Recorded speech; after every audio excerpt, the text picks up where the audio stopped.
มืดก่อนบักใหญ่ๆหนึ่งพี่น้องแต่ว่าไหลกายไปเรียบร้อยเนาะเบิ่งเมฆนะฝนตกเลยนะเป็นเมฆฝนขนาดเนาะเมฆมืดๆดำๆตอนนี้เป็นเวลาบ่ายโมงเด้อทุกคน โอ้ยเบิ่งแม่ข่อยจะเป็นว่าดูเด้คนขยันอยู่ที่ไหนก็ลำบากสบายดีทุกคนสบายดีตอนบ่ายเด้อเนาะพากันเขาสวนใส่ปุ๋ยแล้วก็สิใส่ฝุ่นอ้อยเนาะอ้อยปลูกใหม่เด้อปีนี้ปีที่แล้วนี่ก็ปลูกอยู่ดินหน้าปีนี้ฮุบออกมาก็เป็นดินนาสาวบุญเนาะทุกคนปีหน้าคันนาสาวบุญเฮ็ดเฮือนอีกบอนนี่ปิดกิจการอ้อยแหละที่จริงซ่อนน่ะบ่อยากให้ยี่แม่เฮ็ดต่อซ้ำเนาะแต่เรานะผัดว่าเครื่องปั้นอ้อยนะเราแบบเฮากับบ่ทันได้คายออกนะเจ้ากับไปเจ้าเลยเราเฮ็ดแล้วเราเมื่อยแบบนี้มันหลายอันหลายอย่างที่จริงคันเฉพาะพักเราปลูกพักคายอย่างเดียวก็โอเคนะแต่ว่าให้มาคั่วอ้อยคั่วหยังก็บ่อยากเฮ็ดย่อนว่ายันเมื่อยอะไรพี่น้องเนาะอีพ่ออีแม่บ่ได้อยู่บ่ค่อยได้อยู่ซื่อๆบ่มีเวลานอนเว้นดอกเรามีเวลาว่างเราก็เฮ็ดกอกๆแกกๆของเราแต่ปีนี้พากันเอาอ้อยย้ายมานี่พี่น้องได้กำลังขึ้นกำลังงามแต่ว่ามือแรกที่เอามาปลูกงัวกับมาถอนกินเกลี้ยงและอันนี้ก็จะเป็นทั่วดินเด้อทุกคนโอ้ยออกเบิดแล้วนี่ทั่วดินตัวแดดลมอันนี้จะเป็นบ้านนาอมารินอยู่ในส่วนก่อสร้างจ้าติดสาบพี่น้องสร้างปูนเขาเนาะตอนนายกคงมุงหลังคาแล้วก็ติดสาบติดท่านได้สาบเนาะสร้างกำลังเฮ็ดอยู่ทีมสร้างทีมาเฮ็ดบ้านให้สวรรค์อะไรพี่น้องเนาะอันตอนเฮ็ดบ้านซ้อนน่ะ7 คนเพื่อไปฮอดบ้านหน้าอามาลาเหลือกัน4 คนข้าเจ้ายุดไปเฮ็ดนาเฮ็ดยังเบิดเนาะบางคนก็ไปไถไห่ไถนาพอมันหอดยามลงนาแหละไปว่านเขานี่ดิคือซุ้มเฮานี่เฮ็ดนาดำก็บ่ได้ว่านและอันนั้นก็เงินเฮา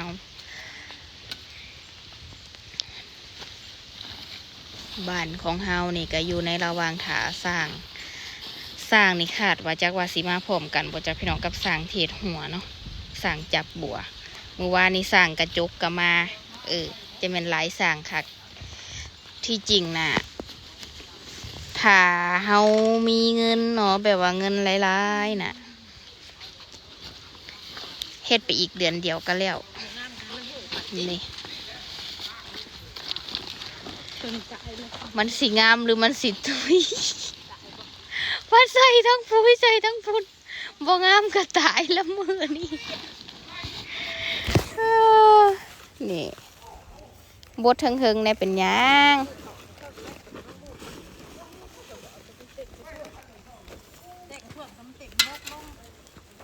บ่เป็นแถวซุ้มเฮาหน่อยแก้ไปไว้สักผู้อันหนึ่งใส่โลมาทั้งพี่นี่แหละพี่น้องช่วงนี้บ่ทันได้ลงนะก็ต้องมาคั่วหัวคั่วสวนก่อนเนาะเห็นบ่ปลูกไรกับเมื่อยไรปลูกละขันบ่คั่วบ่ได้กินเด้อบ้านเมืองเนาะเฮ็ดเอียงคือกันปลูกแล้วก็ต้องได้มาคั่วมาอันนี้ทั้งรุ่มนะก็บ่อนพากันอันปลูกดอกกระเจียวปีที่แล้วเนี่ยพี่น้องหลังจากที่เฮาเกี่ยวเขาแล้วนะพากันปลูกกับน้าสาวบุญนะเบามีอีแม่เฒ่าแล้วก็ย่ายอีกข้างบ้านแล้วก็มาปลูกซอยกันปีนี้ยังบ่ทันได้กอดอกแกเด้สำเนาะแม่มันเรียบร้อยเบิ่ละบ่บัดทั้งนี้คือออกซะจ้ะบัดตุ่มมะขวดใช่บ่แบบมันได้อบหัวแต่อันนั้นมันแห้งแล้งดนแม่มันก็ได้แค่คือกินลวกมันเนาะมันมีแววมันสิมีโอกาสตายหลายกว่าได้พบจับยายรุนคนขยันงามเผาขึ้นก้อนหญ้าได้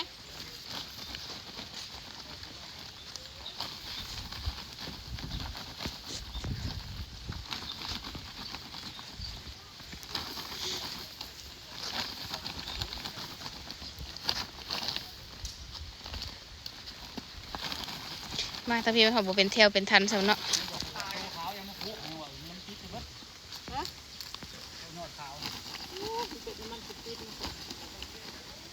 ปลูกสามันเป็นเพี้ยเฮ้ย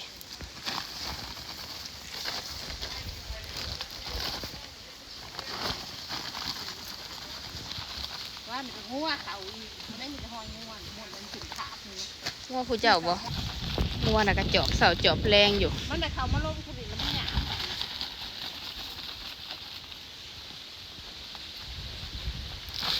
ขนาดว่าไส้นางนี่มันบ่ได้อยู่งัวพี่น้องไอ้ไส้นางในขังไก่ทางนอกนะมีลวดใส่ลวดสด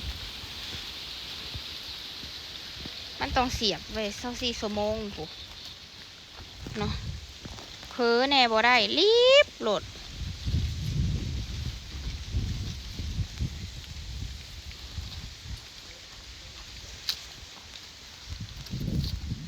บ่หลายซ้ำนี่ก็ถือว่าพอดีคั่วง่ายเนาะใหญ่ขึ้นมาจากไหนา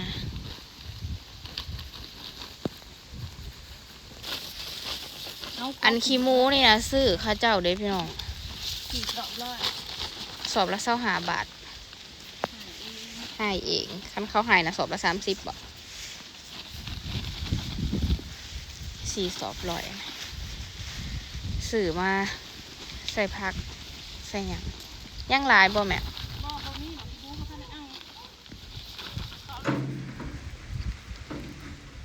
เอียงนะฮะนั่นน่ะมัน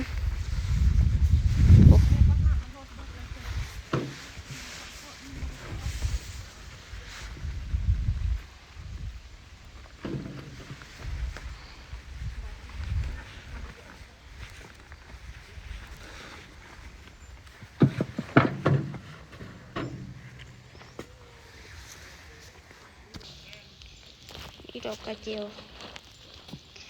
อันนี้นะเน็บน้ำหลังตัวเน็บปีที่แล้วยังบ่เห็นโผล่ขึ้นมาอยู่อันนี้กำลังขึ้นฝั่งนั่นก็อ้อยเนาะดอกกระเจียวอีกมานี่ก็จะเป็นเดินทั้งนี้อีเมลเราปลูกผักหอมเราเด้อทุกคนก็คือผักที่ใหญ่มาจากไหนาหันเลยเนาะขึ้นช่ายแล้วก็ผักบุ้งผักเสริมสาระแหน่เลยว่าหอมลาบผักบอกผักบัวอยู่ในส่วนแบบว่าปลูกใหม่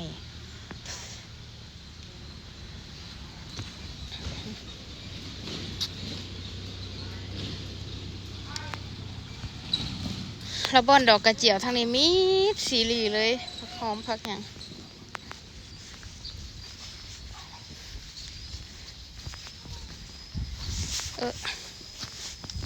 บ่แน่ใจว่าปีที่แล้วนี่นะปลูก2 มื้อผมบ่ในนี่ทุกคนเจออยู่มือ2 มื้อนี่แหละเนาะยังบ่มีตัวใดแตกยอดขึ้นมาอยู่บ่ค่อยอ่ะหั่งก็เห็นพ่อเพเว่หน่อยนึงนี่ดอกกระเจียวพันเพชรน้ำผึ้งอีหยังขนาด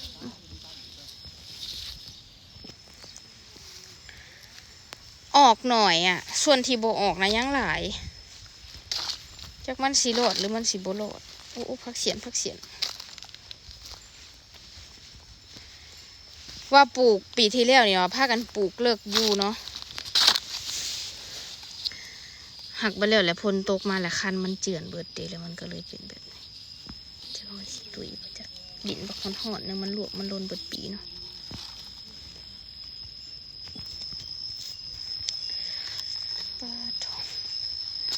จากเอาผลสิตกหรือเอาเห็ดซ้ำสีหดน้ำพี่น้องเบิ้งมักพริกไม่ใหญ่ลุ้นนี่อยู่ใส่กับมีของปลูกของฟังแล้วนะอันนี้สิเป็นหวานหัวแดงนะเอาไปต้มอันนี้มันก็สิเป็นสวนหน้าบ้านที่เททูถ้าสร้างมาเห็ดก็จะได้พากันเจาะประตูวางนี่เลยสิได้ใหญ่เครื่องปลูกออก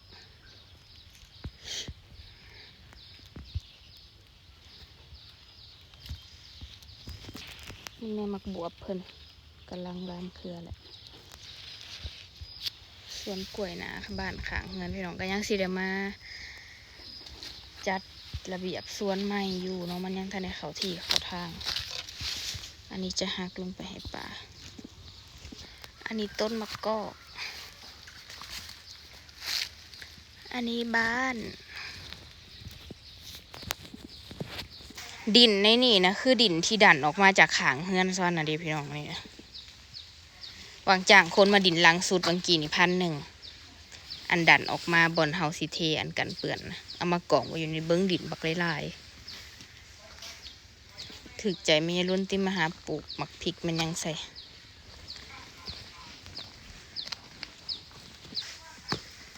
มะม่วงอันนี้หมากบักง่ายๆหนึ่งแต่ข้าจะบอกว่าเคี้ยวเสวยโลเนาะปีนี้บ่ทันได้ปิดไปกินเด้อนี่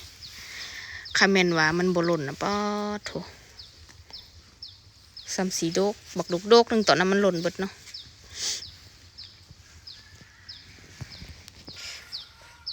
ส่วนพี่น้องเนาะไปทางใดก็บ่ได้ว่างเปล่าปลูกซ้ำเพิ่นสิปลูก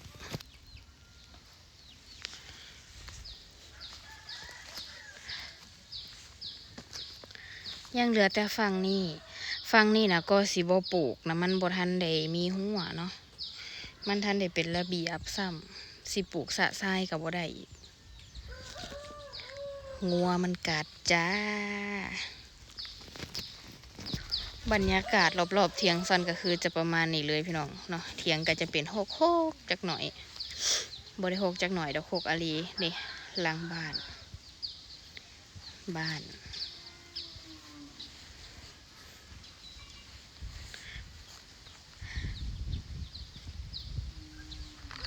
โอเคทุกคนเนาะเดี๋ยวถอกันคลิปหน้าเด้